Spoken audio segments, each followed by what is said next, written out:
আসসালামু আলাইকুম। Hello everyone. অনেক সময় আমাদের কাছে আমাদের ল্যাপটপ নষ্ট হয়ে যায় কিংবা ল্যাপটপের হার্ড ডিস্ক চেঞ্জ করে আমরা এসএসডি লাগাই। তো আপনারও যদি এরকম কোনো ছোট হার্ড ডিস্ক আপনার কাছে থাকে, আপনি চাইলে এই হার্ড ডিস্কটাকে মানে পোর্টেবল হার্ড ডিস্ক হিসেবে ব্যবহার করতে পারেন, যেটাকে আপনি পরবর্তীতে চাইলে মোবাইলে ব্যবহার করতে পারেন কিংবা আপনার কোনো ল্যাপটপে পোর্টেবল অর্থাৎ যে কোনো জায়গায় নিয়ে আপনি এটাকে ব্যবহার করতে পারেন। তো এটাকে ব্যবহার করার জন্য আপনি বিভিন্ন এনক্লোজার মার্কেটে পাওয়া যায়, সেই ধরনের এনক্লোজারকে ব্যবহার করে এইগুলোকে পোর্টেবল হার্ড ডিস্ক হিসেবে ব্যবহার করতে পারেন। তো আজকে আমরা একটা এনক্লোজার নিয়ে আসছি, যে এনক্লোজারটা হচ্ছে ওরিকোর একটা এনক্লোজার 2521C3। এই এনক্লোজারটা সম্পর্কে আপনাদেরকে ধারণা দিব, এই এনক্লোজারটা কেমন এবং এটার পারফরমেন্স কেমন, এটা নিয়ে আমরা আজকে একটা রিভিউ দিচ্ছি। সো চলেন শুরু করা যাক।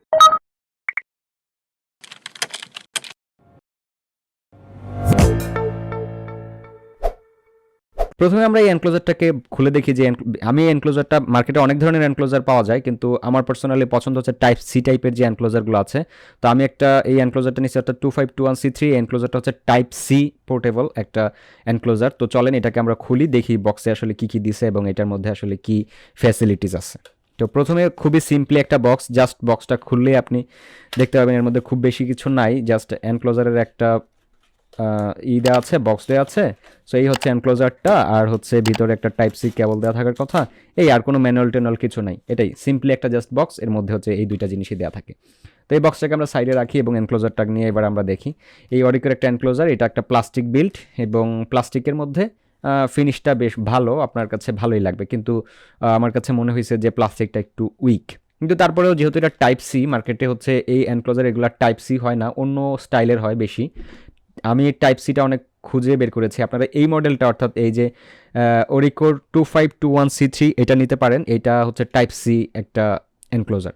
তো চলেন আমরা এটা দেখি। এটা প্রথমে এরকম টান দিলে এটা খুলে যায়, এনক্লোজারদের জাস্ট টানলেই এটা খুলে গেল এনক্লোজার। এই এনক্লোজারের মধ্যে সাথে একটা স্টিকার দেওয়া আছে, যেটা হচ্ছে হার্ড ডিস্কটাকে শক্ত করে এরকম আটকে রাখার জন্য এনক্লোজারটা, আর একটা টাইপ সি কেবল দেওয়া আছে। তো ধরেন টাইপ সি কেবলটাকে আমরা খুলি।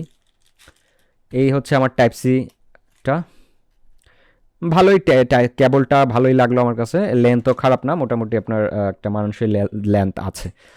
তো এই লেন্থের একটা লেন্থ, আর আমরা এখন এটার মধ্যে আমরা একটা হার্ড ডিস্ক লাগাচ্ছি, অর্থাৎ এই হার্ড ডিস্কটা এটার মধ্যে লাগাবো এবং আমরা এটাকে সেট করে নিচ্ছি। তো সিম্পলি জাস্ট হচ্ছে আপনি এরকম করে ধাক্কা দিলে এটা লেগে যাবে, দেন এই স্টিকারটাকে এখানে বসাই দিয়ে এটাকে টাইট করে লাগাই দিবেন, বাস হয়ে গেল। তো এই জিনিসটা আমরা যখন রেডি হয়ে গেল আমাদের, এখন আমরা যেটা করবো, এটাকে আমরা এখান থেকে নিচ থেকে ধাক্কা দিলে এটা লেগে যায়। তো এবার আমরা এটার পারফরমেন্স টেস্ট করব। চলেন দেখি এটার কী অবস্থা বা এটার পারফরমেন্স কেমন কি আমাদের আমরা ডেস্কটপের সাথে কানেক্ট করি এবং আমরা ডেস্কটপে চলে যাই। আমি আমার ডেস্কটপে চলে আসলাম এবং এখানে আমি আমার এনক্লোজারটাকে কানেক্ট করে নিব। সো আমি আমার ডেস্কটপের সাথে এনক্লোজারটা কানেক্ট করার সাথে সাথে কিন্তু আমার হার্ড ডিস্কটা পেয়ে গেছে। দেখেন 422 জিবির মতো ফ্রি আছে। এই 500 জিবি হার্ড ডিস্কটার 422 জিবি ফ্রি আছে, এবং এখানে যদি আমি আমার অন্য কোনো ড্রাইভ থেকে কোনো একটা ফোল্ডার নিয়ে এসে পেস্ট করি, তাহলে আমি আসলে ডেটা ট্রান্সফার স্পিডটা চেক করতে পারবো। তো আমি আমার ডেস্কটপের এখানে চলে যাচ্ছি, অন্য একটা ড্রাইভে আসলাম, এবং এখান থেকে যদি আমরা এই ফাইলটাকে নিয়ে যাই, তো এই ফাইলটা নেওয়ার আগে চেক করে নিই ফাইলটার সাইজ আসলে কত জিবি আছে।